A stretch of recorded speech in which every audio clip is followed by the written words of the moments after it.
Good afternoon, everybody, and welcome back to RobMotive. So should you ever take your Toyota Tacoma, your new or old, it doesn't matter, Toyota Tacoma in for service, take it to a shop to be serviced. You know, I've got a few arguments as to why you should never take your Toyota Tacoma in for service. I've been to service shops many times with vehicles, and I've had a few bad experiences and some things that I just don't like, as well as some things that you folks have told me. Number one, I took a car, this actually wasn't a Tacoma, but it could have been. I took a car in because I was having some issues with something. I took it into the shop and then I got a phone call. Now you see, I thought the phone call was the resolution to whatever the issue was. It was some electrical gremlin or something. But I got a phone call from the service manager. And you know it's bad when they state right off that this is Joe Blow from whatever, the service manager. It's like, why is the service manager calling me? Well, he was calling me to tell me that there had been a problem. There had been an accident. Already, my blood pressure's going up. I'm like, oh geez, did they total my car? How does that happen at a service shop? He told me that the valet, the guy that drives the cars into the shop for service, pulled in as the garage door was coming down and ran into the door with the hood. I'm like, oh my God. Now, they told me they would pay for all the damage. They had a body shop, blah, blah, blah. So I go in, and here's this deep gouge in my car that was less than 2 months old, by the way, that had to have body shop work done. I could not believe it. I was beside myself. Now, there's not much you can really do. I mean, a lot of people, because I think I talked about that way back when it happened, but a lot of people said, oh, you should have them replace the car. They're not going to replace the car. No court is going to say they have to replace the car. Best you could get is that they have to replace the hood. Now, in doing that, you run into other issues. Alignment, fitment, lead time, paint color, blah, blah, blah. In the end, I had them do the body work, and then, of course, I sold the car down the road. You could never tell it was there, but I knew it was there. Next up, loose brake calipers. Took a Tacoma in to have a lift done. They didn't tighten up the brake calipers when they loosened them or pulled them off to put the new shocks in. It was a little bit of a lift. Had this stumping, vibrating, weird noise in the Tacoma. Took it back to them. I took it back. They couldn't figure out what was wrong with it. I'm like, are you kidding me? So I figured out what was wrong with it. I put it up on my lift over there and just started looking around a little bit for anything that looked unusual.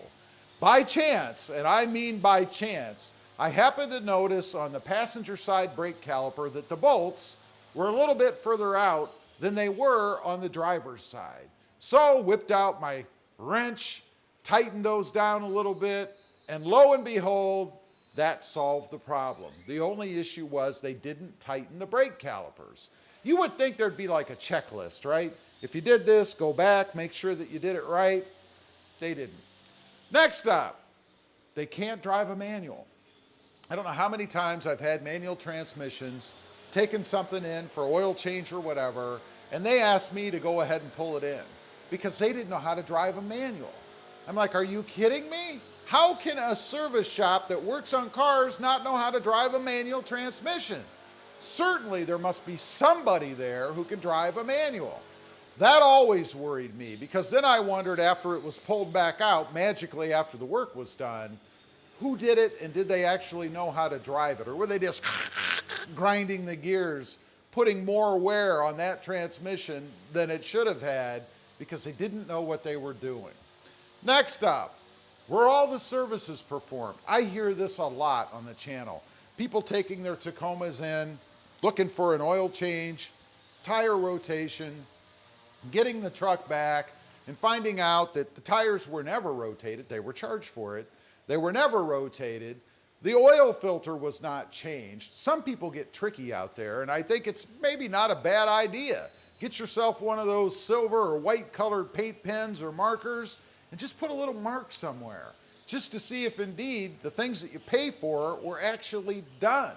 Like I said, I've had many people tell me that they've discovered they didn't get a new air filter, they didn't get a new oil filter. tires were not rotated, other services that they paid for, routine type things that were never done. And of course, the shop always tells them, oh, it was somebody new, or they were busy, they just missed it, we're so sorry. They may throw in a free service down the road or something like that, but it's just too bad that you have to worry about that kind of stuff and go the extra mile to make sure that they do what you're actually paying them to do. Next up, they just park it. This drives me nuts, big pet peeve of mine. You know, when I go somewhere and I park my truck, I park it out away from everybody. I do that for a reason. When you drop your truck off for service, or even when they pull it back out after they're done, inevitably, invariably, they park it next to other vehicles. Now, that's not so bad because when I go out and get in, I'm very careful. I don't slam my doors into other people, but you know how people are. Not everybody's like me. I've seen people do it, open their doors, slam it into some vehicle beside them. Drives me nuts. I have to go around the truck and look, not only to see if the dealership did anything, but maybe if anybody else who pulled up next to it while it was sitting there did anything. And good luck, by the way, in trying to get that fixed and say that while they had the car parked outside, somebody else pulled up and hit it. You're probably never going to win, or it's going to cost you more than it would cost to fix it to win. Lastly, they wash it. No, I don't want them washing my vehicle or washing my vehicle. They don't do it the way that I do it. You see, I use things that don't scratch the paint.